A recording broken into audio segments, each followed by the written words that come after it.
Gênesis, capítulo de número 1. Nós vamos fazer a leitura hoje dos versos 3 até o verso de número 5. Nós iniciamos na última mensagem uma série de pregações positivas no livro de Gênesis, que é o livro das origens, e hoje nós vamos estar dando sequência então com o relato do primeiro dia da criação. Vamos fazer a leitura do verso 3 até o verso de número 5. Diz assim: E disse Deus: haja luz, e houve luz. E viu Deus a luz, que isto era bom.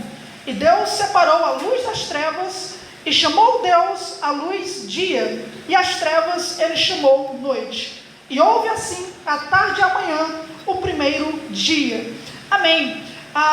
Nós estamos aqui, irmãos, diante do relato da origem da criação de todo o universo, conforme a Bíblia nos relata, conforme o nosso Deus nos revelou. Na última doutrina, nós iniciamos apenas o verso de número 1 e o verso de número 2, e os irmãos vão lembrar que esses dois primeiros versículos, eles nos serviu para dar uma introdução geral sobre quem é o nosso Deus e sobre a obra que ele estava realizando na criação.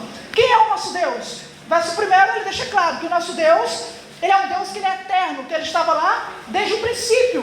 Ele é o Elohim, ele vale mais por 1000 deuses, Ele é um Deus todo-poderoso que criou todas as coisas a partir do nada, o céu e a terra. Agora os irmãos vão lembrar que o versículo de número 2, ele apresenta a terra ainda em seu embrião, de uma forma, na verdade, sem forma e vazia, com trevas sobre a face do abismo. Quando Moisés nos apresenta essa imagem do livro de Gênesis, isso de alguma forma pode até mesmo nos chocar. Quando nós lemos que Deus criou os céus e a terra, e de repente a terra, como ele narra aqui, é uma terra sem forma e vazia. E para não terminar dessa forma aparentemente sem esperança, ele diz que o Espírito do Senhor pairava sobre a face das águas. Era como se o Espírito Santo ele estivesse pairando sobre a criação, preparando ela para o que vem a seguir. Que aí é onde nós entramos no verso de número 3 até o verso final, até o último versículo do capítulo 1 de Gênesis, Então, temos uma apresentação de quem é o nosso Deus. Temos ele criando apenas o embrião da terra, apenas uma terra sem forma e vazia, a matéria bruta. A partir dessa matéria bruta é que Deus vai passar a fazer e criar a terra da forma como nós imaginamos, Inclusive, irmãos, podem prestar atenção que todo o relato da criação, de uma forma muito bonita, pode ser separado em Deus corrigindo esses dois problemas que há no versículo 2. Como é que é narrado o versículo 2? A terra ela está sem forma e ela está vazia, sem habitantes. A partir dessa criação de Deus, a partir do verso 3, o objetivo de Deus é tanto formar a terra, que estava sem forma, e preencher o universo com vida, o universo que estava vazio. Então, os 3 primeiros dias da criação, eles vão servir para dar forma a uma terra que não tem forma nenhuma. Então, no primeiro dia, Deus cria a luz. No segundo dia, Deus separa os céus, a terra e os mares. No terceiro dia, Deus ele faz brotar as árvores e cobre a terra de relva. Para quê? Ele está formando uma terra que antes estava sem forma. Então, nos 3 primeiros dias, Deus dá forma ao mundo que não tinha forma nenhuma. Nos outros 3 dias da criação, Deus então passa a preencher essa terra que agora está formada, mas ainda está vazia.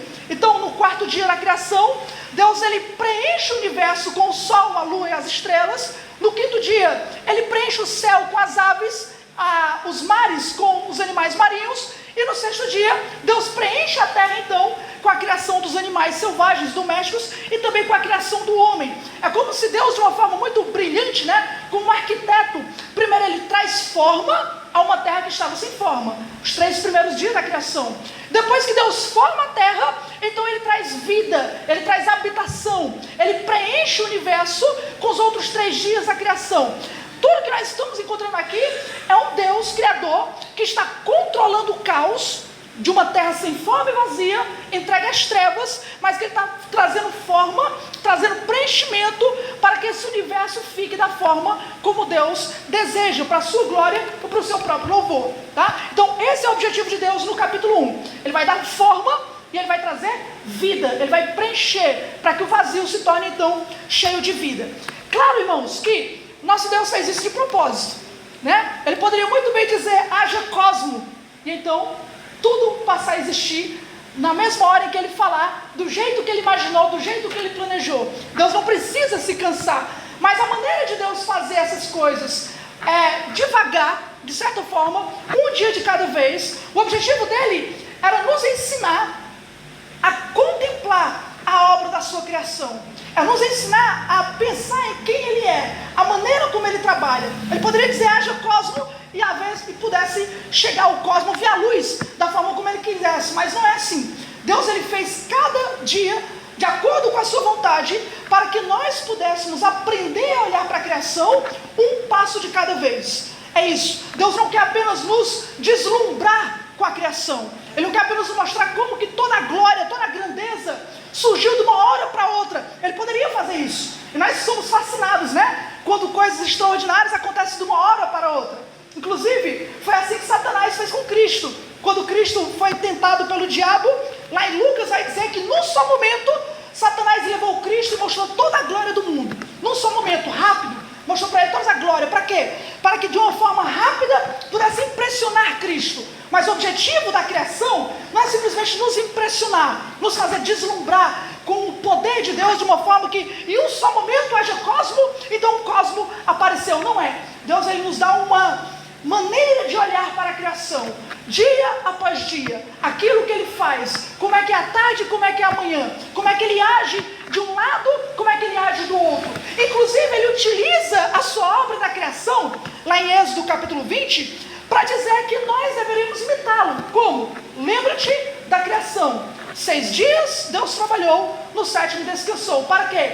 Para que nós, homens, criados por ele, seguissem os seus passos. 6 dias nós também deveríamos trabalhar, para no 7º descansar. Então, Deus, ele faz de propósito a criação em 6 dias, para que nós possamos aprender com ele, tanto quem ele é para a sua glória, a sua paciência, a sua prudência, a sua sabedoria, também o seu eterno poder, a maneira como ele faz com que todas as coisas criem forma, beleza, de maneira equilibrada, para que possamos nós olhar para o relato da criação e aprender com Deus como é que nós deveríamos agir, tanto reconhecer a sua grandeza e a sua glória, como também aprendendo de forma prudente e sábia como deveríamos agir segundo a sua boa vontade. Então esse é o objetivo de Deus na maneira como ele cria todas as coisas.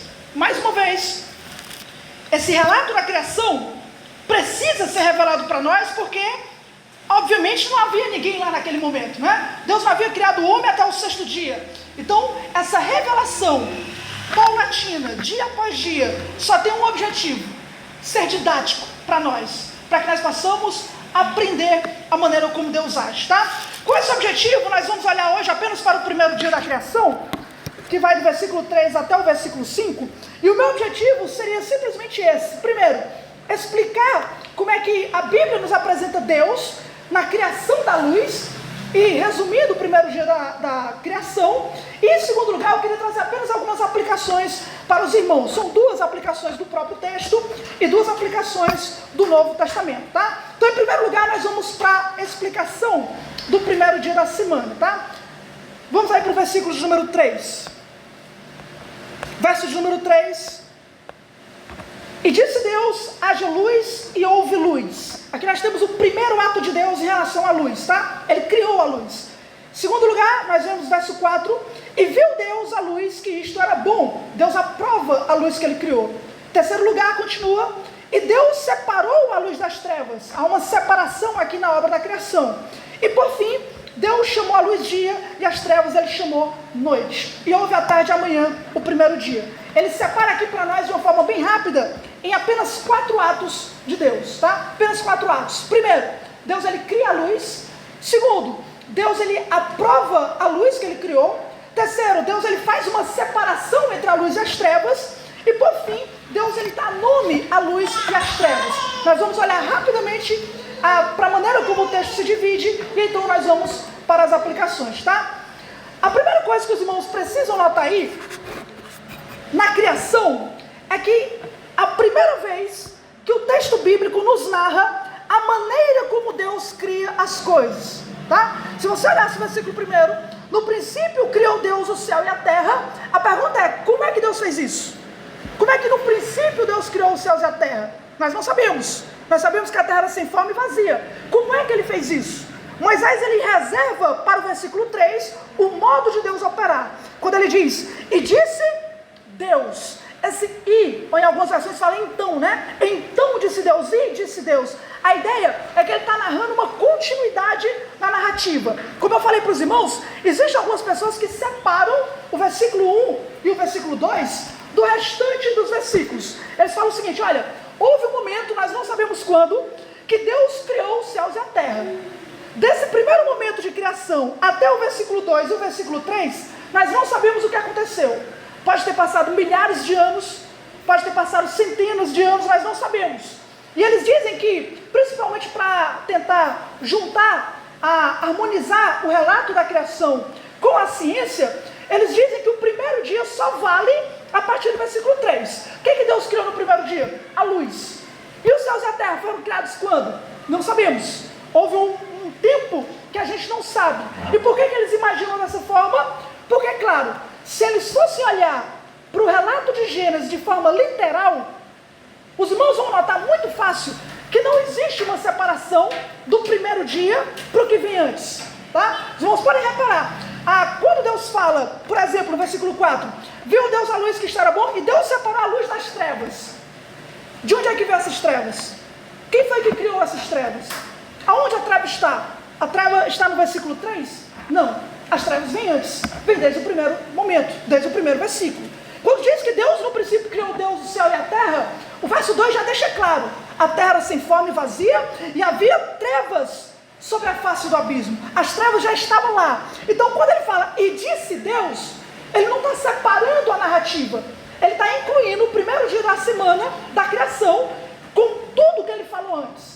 Esse é o então disse Deus, e disse Deus, ou seja, o primeiro dia da criação, Deus não criou só a luz. No primeiro dia da criação, Deus criou os céus e a terra, só que a terra era sem forma e vazia, e havia trevas sobre a face do abismo, e o Espírito pairava sobre as águas do abismo. Então disse Deus, haja luz.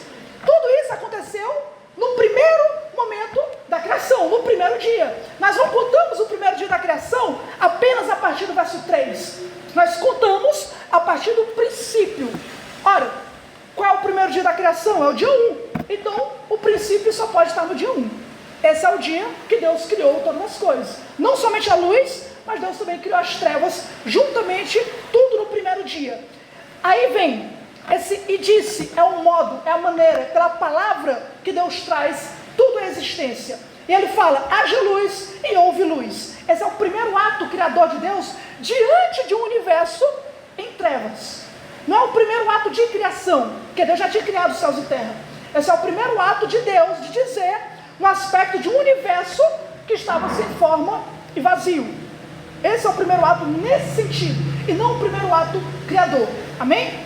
Agora vem a grande pergunta, né? Quando a Bíblia diz, e disse Deus, haja luz e houve luz, geralmente as pessoas perguntam, que luz é essa que Deus criou no primeiro dia? Afinal de contas, a gente sabe que o sol, a lua e as estrelas, Deus só vai criar no quarto dia da criação. No quarto dia, os irmãos podem ler aí, olha aí o versículo de número 14. Verso 14 fala o seguinte, e disse Deus, haja luzes, olha aí a diferença, haja luzes no firmamento do céu, para dividir o dia da noite, e que sejam por sinais e para estações, e para dias e anos, e que eles sejam por luzes no firmamento do céu, para dar luz sobre a terra. E assim foi. E fez Deus duas grandes luzes, a luz maior para governar o dia, que é o sol, a luz menor para governar a noite, que é a lua, e ele também fez as estrelas. Ou seja, qualquer corpo celeste que emite luz só foi criado no quarto dia da criação. Então as pessoas olham para esse texto e perguntam, olha, se aquilo que emana luz, o corpo celeste, o sol, as estrelas, só foram criados no quarto dia, como é que a Bíblia diz que houve uma luz que veio antes de tudo, no primeiro dia? É possível existir uma luz antes de qualquer fonte de energia que gera essa luz? E a grande resposta, irmãos, é claro que sim, tá? Claro que sim. Primeiro porque é assim que a Bíblia nos coloca. A Bíblia relata dessa forma. E se a Bíblia é verdadeira, é a palavra de Deus, independente do que dizem por aí, nós cremos no que a Bíblia diz. E a Bíblia deixa muito claro que no primeiro dia da criação, Deus cria a luz de uma forma independente, a luz que não emana de algum corpo celeste, não emana de uma estrela, não emana de uma supernova, não emana de nada desse tipo. É uma luz que é uma unidade independente, separada de qualquer corpo celeste. Por quê? Porque Deus só vai criar os corpos celestes no versículo de número 14, no quarto dia da criação. Mas, em segundo lugar, nós podemos ficar muito mais tranquilos ainda mais, porque até cientificamente falando, existem evidências, na verdade existem evidências abundantes, né? Hoje em dia, de que no universo existem unidades de luz que elas sobrevivem no universo sem nenhum tipo de corpo celeste, tá? Geralmente são gases superaquecidos que emitem luzes. E esses gases superaquecidos, eles não são gerados por nada, tá? Eles não são gerados por algum corpo celeste como alguma estrela, não. Eles são gases aquecidos que eles simplesmente voam pelo universo de uma forma abundante, na verdade, né? Existe hoje em dia o site do Hubble, né? Telescópio Hubble, né? Existe um site que, se você quiser, você pode até dar uma olhada, entrar, para você ver as fotos mais modernas, né, do universo. E os irmãos vão perceber nas fotos que há muitos flashes com luz em muitas dessas fotos. E não são luzes que vêm de algum corpo celeste, são luzes apenas como uma unidade. E isso, cientificamente falando, é mais do que comprovado. Só que existe uma coisa muito mais interessante, eu até anotei aqui, para poder não falar de forma errada, tá? Existe não apenas o fato de que é possível haver luz no universo sem corpo celeste, mas na verdade existe algo mais interessante ainda, tá? Em 1965, ou seja, está aí com 60 anos, né? Alguns cientistas descobriram o que eles chamaram de radiação cósmica de fundo. Radiação cósmica de fundo. Isso há 60 anos atrás. Que radiação cósmica de fundo é essa? Alguns cientistas observaram que em todo o universo existe um tipo de radiação eletromagnética que é muito fraca, não é tão fácil de ser percebida, mas que existe. E se é energia, é claro que é luz. Só que a diferença é que é um tipo de radiação eletromagnética muito fraca, mas que é visível em todo o universo. Isso existe. O que acontece é que esse é um fato tão interessante que alguns cientistas, né, que são proponentes da teoria do Big Bang, eles falam o seguinte: olha, se existe isso, se realmente existe em todo o universo essa energia cósmica de fundo, que não é tão forte, mas parece que está preenchendo o universo de forma geral e fraca, pelos cálculos, isso é muito antigo. Isso vem antes de qualquer fonte de energia, isso vem antes do Sol, é mais antigo do que as próprias estrelas, né? É mais antigo que galáxia. E por ser fraco é sinal que houve uma época em que era muito forte e que se dissipou com o passar do tempo, com o passar dos séculos. Em outras palavras, o que eles dizem? Eles acreditam que isso é um sinal, é uma evidência de que isso é um resquício do que eles chamam de Big Bang, que foi a origem do universo, tá? Eles imaginam, pela teoria do Big Bang, né, que houve um momento em que, quando tudo começou a se expandir no universo, essa energia se expandiu junto com todo o universo, e é por isso que ele está presente, ainda que de forma fraca, no universo inteiro. Eles atribuem isso ao Big Bang. Alguns cristãos teístas, né, eles tentam relacionar isso com a criação de Gênesis, e eles falam: olha, essa luz que Deus criou aqui é o primeiro flash do Big Bang. É uma luz que emanou no ato da origem do universo. É isso que eles dizem. Agora, mais uma vez, essa teoria do Big Bang é apenas uma interpretação disso. Não é um fato, é só uma teoria. É a maneira como eles estão teorizando. O Big Bang, como uma teoria de verdade, não entra dentro do livro de Gênesis. Não dá.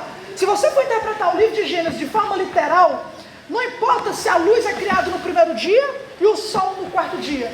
A questão é que na teoria do Big Bang isso é impossível. Para que o Sol, a Lua e as estrelas, o Sol que ele está falando aqui, não é o Sol de uma galáxia antiga, não. Ele está falando do nosso Sol. Então, para que haja essa expansão do Big Bang no primeiro dia, para no quarto dia o Sol já estar aqui batendo na Terra, isso aí leva milhões de anos, na própria teoria do Big Bang. Então, ainda que a luz venha antes dos corpos celestes, e essa perspectiva do universo, pelo que os cientistas descobriram, existe evidência para afirmar isso? Não existe uma evidência de que o Big Bang é real. que isso se aplica ao Big Bang e que o Big Bang se harmoniza com a Bíblia, porque não se harmoniza, tá? O Big Bang, ele demora anos, milhares de anos, para que tudo possa estar no seu devido lugar. Você não encontra isso na Bíblia.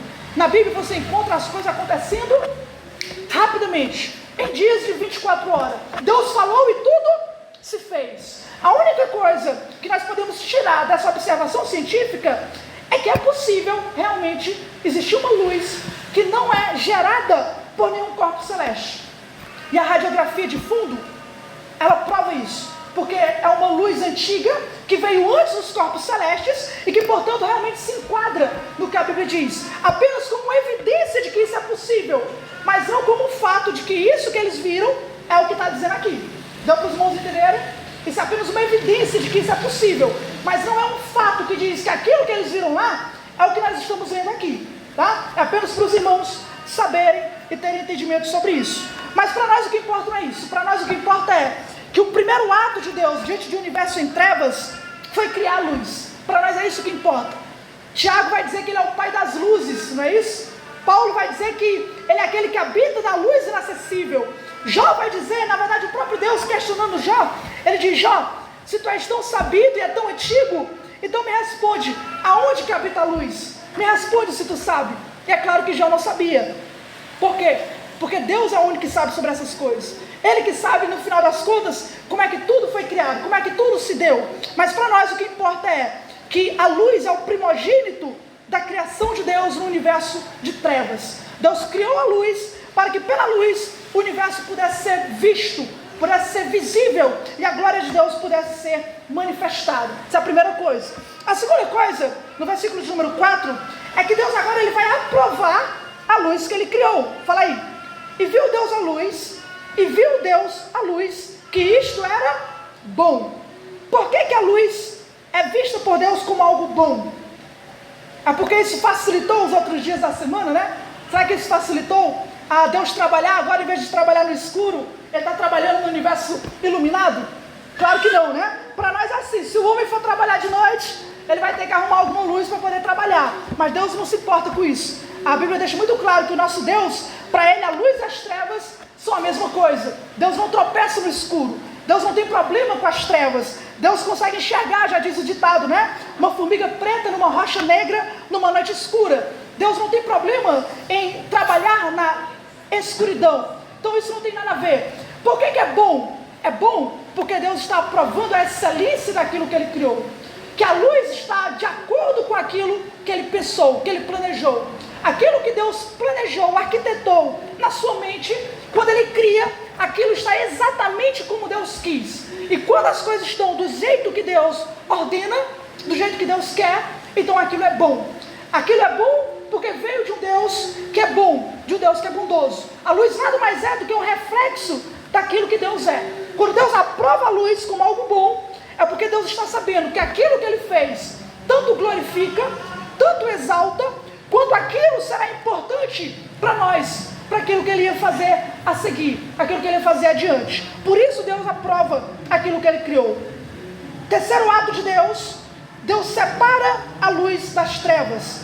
Viu Deus a luz, que isto era bom, e então Deus separou a luz das trevas. Isso é interessante, porque como é que você separa a luz das trevas? Porque se tem luz, não tem como misturar a luz com as trevas, né? Já diz Paulo, né? Que concórdia há entre a luz e as trevas. Se você acende uma luz dessa, não dá para... As trevas vai ficar ao derredor da luz, mas não vai ficar na própria luz. O que provavelmente ele está dizendo aqui, nessa separação, não é uma separação de que está aqui a luz e está aqui as trevas, mas é uma separação de tempo, de duração. Quando Deus cria a luz, a ideia não é que Deus vai criar uma luz em todo o universo e as trevas vão se apagar. Não é. A ideia é, Deus ele criou a luz e Ele vai separar a luz das trevas. Haverá o momento da luz e haverá o momento das trevas. Isso fica mais claro depois quando Ele diz o seguinte: olha, a luz eu vou chamar de dia. Ah, então está aqui. O que é a luz? A luz é esse período do dia a qual a luz está brilhando. Depois que esse período passar, então vem as trevas, que Ele chama de noite. Então a separação aqui é de ciclo, é de tempo. Tem o período da luz, mas haverá também o período das trevas. Deus ele não extirpa as trevas. Deus ele não acaba com as trevas. E a luz não fica de uma forma perpétua no universo. O desejo de Deus aqui é manter uma organização, um equilíbrio na criação. É uma mistura na maneira como ele está criando todas as coisas. Haverá o papel da luz e haverá o papel das trevas. Isso é muito importante para nós, né? Você imagina que o livro de Apocalipse vai dizer que na cidade santa, na Nova Jerusalém, lá não vai ter isso. Lá nós teremos um dia que não se acaba. Nós teremos luz perpetuamente. Mas Jesus também fala nas suas parábolas, no seu ensino, que no inferno só haverá trevas. Não haverá nem um pingo de luz. No paraíso não haverá trevas, no inferno não haverá luz. Mas o nosso mundo é um meio termo. Aqui nós vamos ter que conviver tanto com a luz quanto com as trevas. Nós vivemos num mundo de mistura. Não é a nossa pousada. Nós não estamos no paraíso. Nós também não estamos no inferno. Nós estamos num mundo que mistura a luz e as trevas. Como disse o puritano Matthew Henry, né? Ele fala que a criação ela aponta para isso. Que o objetivo de Deus é nos ensinar que nós estamos num mundo onde tudo é equilibrado, mas que nós vamos experimentar das duas coisas. Nós estamos num mundo de luz e trevas, de alegria e tristeza, de santidade e de pecado, mas que esse tempo está acabando. O que importa para nós é que o Deus que criou a luz e as trevas, ele equilibra de acordo com a sua vontade, para que nós possamos aprender a conviver com as duas partes da criação de Deus, enquanto nós estamos aqui, nesse mundo de mistura.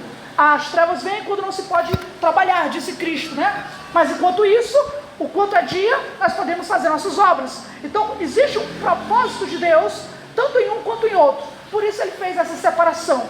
Essa é a parte principal aqui. E por fim, para a gente encerrar, o ato final de Deus, verso de número 5. E chamou Deus a luz dia, e as trevas ele chamou noite. É o ato de nomear. Deus agora está dando nome àquilo que ele criou. Eu sei que para nós isso não parece ser tão importante, tá? Dar nome. Ele chamou a luz de dia e chamou as trevas de noite. Mas para o povo de Israel, para a cultura judaica, isso é muito, muito importante. A ideia aqui é que Deus está se estabelecendo como o Senhor da criação. Ele que criou tudo, então ele chama aquilo que ele criou da forma como ele quiser. Na cultura do Velho Testamento é isso. Quando você dá nome a alguma coisa, você tem autoridade sobre aquilo que você deu nome. Por exemplo, quando Daniel e seus amigos foram para a Babilônia, o que Nabucodonosor fez? Ele trocou o nome dos rapazes. Por quê? Porque ele queria mostrar a autoridade dele sobre os judeus. Quando Cristo chama o apóstolo Pedro e troca o nome de Pedro, por quê? Para mostrar que ele agora era o Senhor de Pedro. Ele era o mestre de Pedro. Quando ele nos promete dar um novo nome nos céus, ele está mostrando que ele é o nosso Senhor, que nós somos propriedade sua. Então quando nós encontramos aqui Deus dando nome àquilo que ele criou, Deus está mostrando que ele é supremo e Senhor sobre aquilo que ele criou. Apesar da nossa cultura não ser tão forte, a gente consegue entender isso mais ou menos, tá? Então, por exemplo, se você comprou um cachorro, comprou um gato, quem vai dar nome para o cachorro e para o gato é você, é seu, a não ser que você permita que alguém dê. Mas na cultura judaica isso é muito mais importante. A ideia é de autoridade. Então quando Deus diz, eu dou nome à luz, ele está dizendo, eu sou o Senhor da luz. Quando ele dá nome às trevas, ele está dizendo, eu sou o Senhor das trevas. Ele está acima e supremo, tanto sobre a luz, quanto sobre as trevas. Tá? Então essa é a ideia principal. Então essa é a explicação principal do nosso texto. Vamos partir então para aplicações. Existem algumas aplicações, eu pensei mais importante para essa parte, para poder a gente concluir, que é muito real para nós, tá? A primeira grande aplicação do texto é que tudo que Deus faz é pelo poder da sua palavra e de uma forma eficaz, tá? Não existe nada mais incrível nesse texto que você lê do que o versículo 3. Não existe. Olha o que diz. E disse Deus, haja luz. E aí? E houve luz. A ideia principal de todo o capítulo é exaltar a palavra de Deus. Essa é a ideia principal. Ele é um Deus que chama, é um Deus que dá nome, é um Deus que fala, e tudo o que ele diz acontece de forma fácil. Deus não é um trabalhador da Coelce, né? Ele vai passar uma semana para trazer luz. Ele é alguém que tem poder sobre a sua palavra.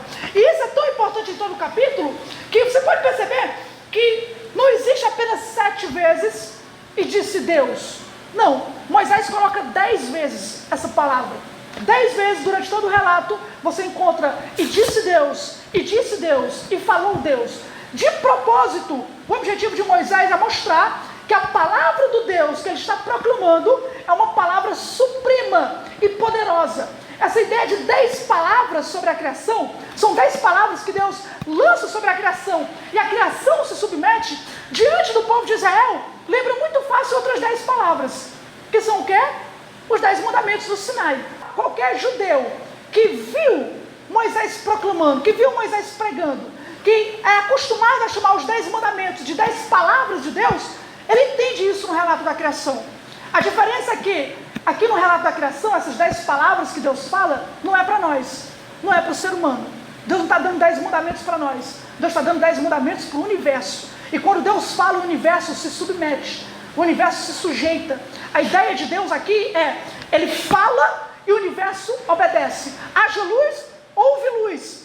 Os mares gerem animais, os mares vão gerar animais. A palavra de Deus é falada, proclamada e acontece. Isso não acontece conosco, por causa do nosso pecado. Enquanto o universo, nas suas 10 palavras ditas por Deus, se submete ao Criador, quantos de nós conseguem obedecer os 10 mandamentos, as 10 palavras que Deus direciona a nós? Nós somos pecadores. Aí está uma grande questão. Quando Deus ele diz, e faça luz, o objetivo de Deus é contornar o caos.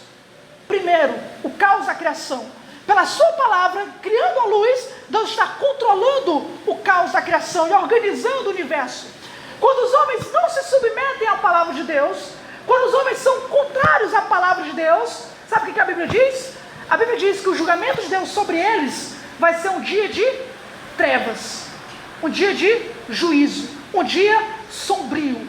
O mesmo Deus que criou a luz para conter as trevas, e a luz lhe obedeceu, o universo lhe obedeceu, é o mesmo Deus que para aqueles que não obedecem a sua palavra, vai trazer trevas novamente sobre aqueles que são desobedientes. Essas 10 palavras de Deus na criação, lembra para os judeus que ouviram Moisés, os 10 mandamentos, as 10 palavras que Deus disse para o povo de Israel. É por isso que a sua palavra aqui se coloca como soberano. Aquilo que Deus fala, para ele ser glorificado, acontece.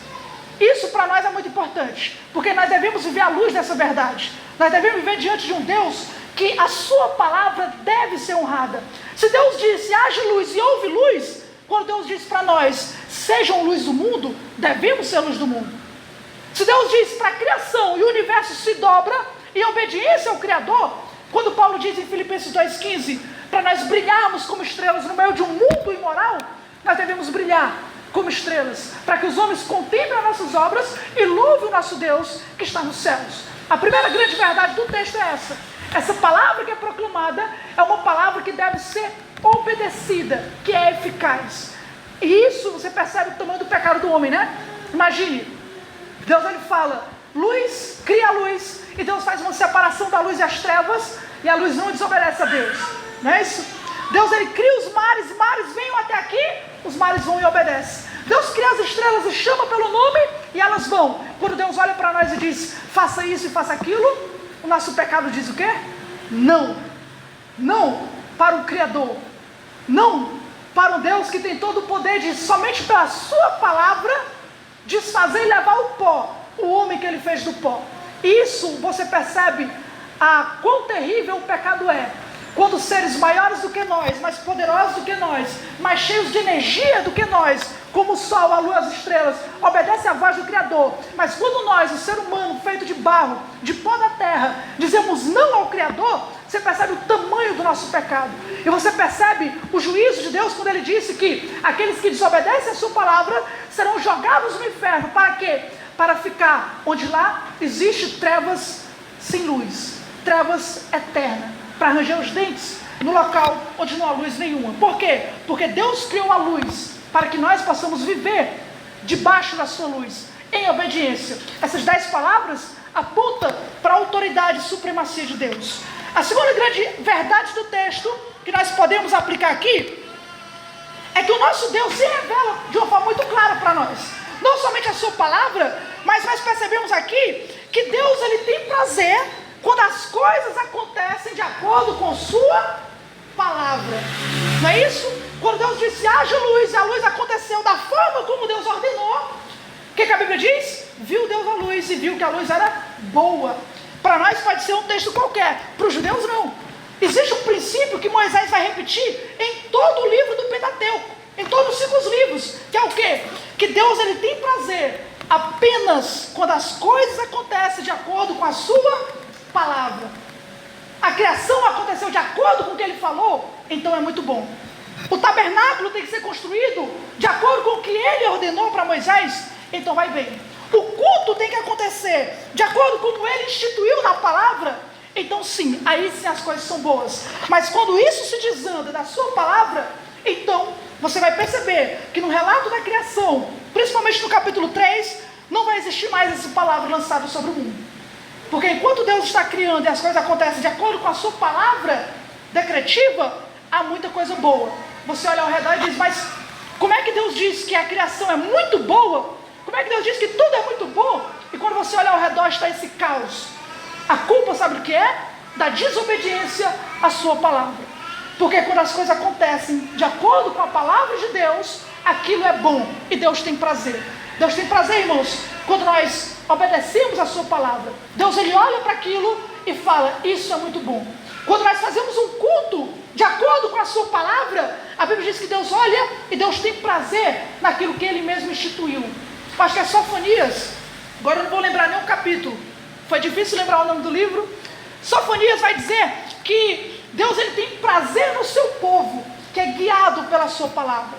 Quando Deus ele olha para nós e sabe que nós somos feitura sua, nós somos a obra sua, Deus tem prazer em nós. Por quê? Porque Deus tem prazer naquilo que ele mesmo faz, naquilo que ele mesmo criou. Quando Deus nos cria, nos traz uma nova criação, nos faz uma nova criatura, e talvez a gente pense, será que Deus tem prazer em nós? É claro que Deus vai ter. Não por causa das nossas obras, porque infelizmente nós pecamos, sabemos disso, mas por causa da sua obra em nós, por causa daquilo que ele fez em nós, por causa do que Cristo fez por nós. E é por isso que Deus ele olha para nós e tem prazer naquilo que ele mesmo faz.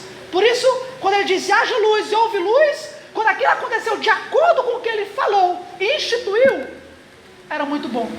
Aí você vai para Levítico capítulo 10, você vê Nadab e Abiú oferecendo fogo estranho, e a Bíblia diz que fogo desceu de Deus, matou Nadab e Abiú. Por quê? E aí a resposta de Deus é, porque eles não fizeram como eu ordenei. Davi traz a arca para poder levar para Jerusalém, coloca em cima de carros novos, os carros tropeçam, Uzá vai segurar a arca, Uzá morreu, fulminado por Deus. Davi pergunta por quê? E aí o sacerdote revela, porque você não guiou a arca como Deus prescreveu. Os fariseus nos seus cultos de forma pecaminosa, Cristo os repreende. Por quê? Porque eles guardam a tradição, mas desobedecem aquilo que Deus prescreveu. Queremos ser uma igreja que Deus ele olha para nós e dizemos, isso é muito bom, então façamos de acordo com a vontade de Deus. Queremos levar uma vida que agrade o Senhor, então vivamos de acordo com a palavra de Deus. Que se Deus falar, nós fazermos, Deus ele olhará e terá prazer em nós. Não porque nós temos mérito, mas porque a sua palavra que moveu o mundo foi a mesma que moveu o nosso coração em obediência. Então toda a glória será dele. Toda a glória será dele.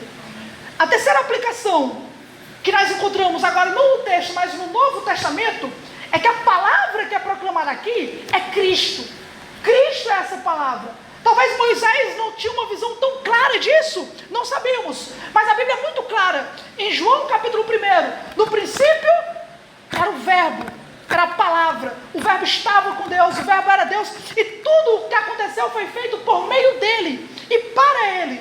Cristo está no relato da criação, ele é o Criador supremo, ele é aquele que está fazendo aquilo que Deus está ordenando, porque a palavra de Deus é o próprio Cristo. Isso significa, irmãos, claro, ele sendo Criador, ele compartilha a mesma natureza divina. Nós não podemos esquecer que o Cristo que nos salvou, ele é o Cristo que nos criou. Ele é o Cristo que fez céus e terra para a glória do seu Pai. E está preparando uma igreja para a glória do seu Pai. Ele é o Cristo que criou o homem e que o homem caiu e pecou. Mas aí, ele é o mesmo Cristo que o Verbo se fez carne, habitou entre nós e vimos a sua glória, como a glória do unigênito do Pai. Cristo está no relato da criação. E para terminar, a última grande verdade que eu gostaria de trazer para os irmãos, é uma aplicação não minha, mas do próprio apóstolo Paulo. quando Paulo fala o seguinte, diante do primeiro dia da criação. Paulo diz, deixa claro, que a nossa conversão, ela é semelhante ao haja luz da criação. 2 Coríntios 4, versículo 6, Paulo fala o seguinte: porque Deus, que disse que das trevas resplandecesse a luz, é quem resplandeceu em nossos corações, para a iluminação do conhecimento da glória de Deus, na face de Jesus Cristo. O que Paulo faz nesse texto é o seguinte, olha, a obra que Deus faz na salvação de um pecador, ela é tão grandiosa quanto a obra da criação. O Deus que disse haja luz no universo sem caos, é um Deus que, para mover um homem que está em trevas, está em pecado, que está num caos moral, para que esse homem venha à luz do Evangelho, Deus precisa falar com ele. Deus precisa falar. É esse Deus que ele fala e acontece. Ele é o único que pode trazer luz a um homem, a uma mulher que está em trevas. Nós não podemos. Paulo ele cita isso para dizer que ele não pode fazer isso. Ele pergunta, quem é suficiente para essas coisas, para o ministério? Ele não pode fazer isso.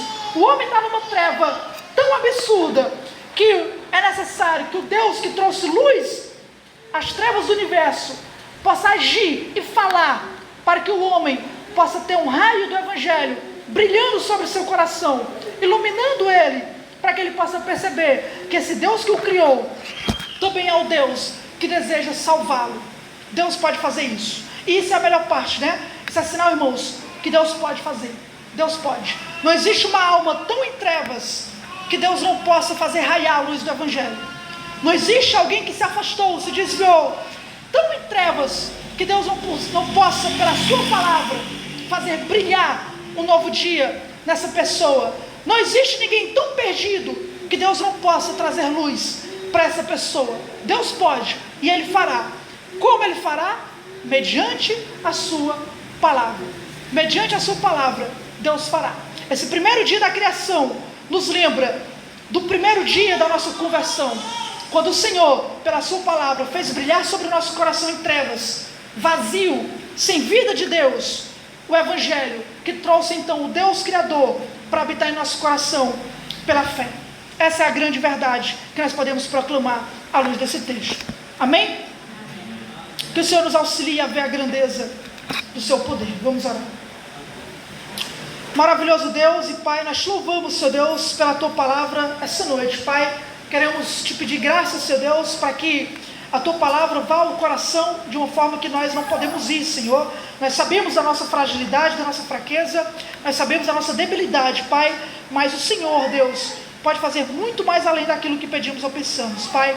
Que o Senhor faça raiar, Senhor Deus, a luz do teu Evangelho na vida daqueles que são teus e que ainda estão em trevas, Pai, para que eles possam reconhecer o Senhor e confiar no Senhor. Pai, nos ajuda a confiar no poder da tua palavra, Senhor, que por meio dela tu faz tudo de acordo com o teu querer. Nos ajuda a sermos obedientes à tua palavra, Pai, para que a gente, juntamente com o universo, no final de todas as coisas, nós possamos proclamar a tua glória e o teu louvor para sempre e todo sempre. Pai, ser com o teu povo, ser com a tua igreja, nos desperta cada vez mais para a tua palavra, para o Senhor. Faz aquilo que só tu pode fazer, Pai. É isso que nós choramos e te pedimos nessa noite. Em nome de Jesus, amém e amém.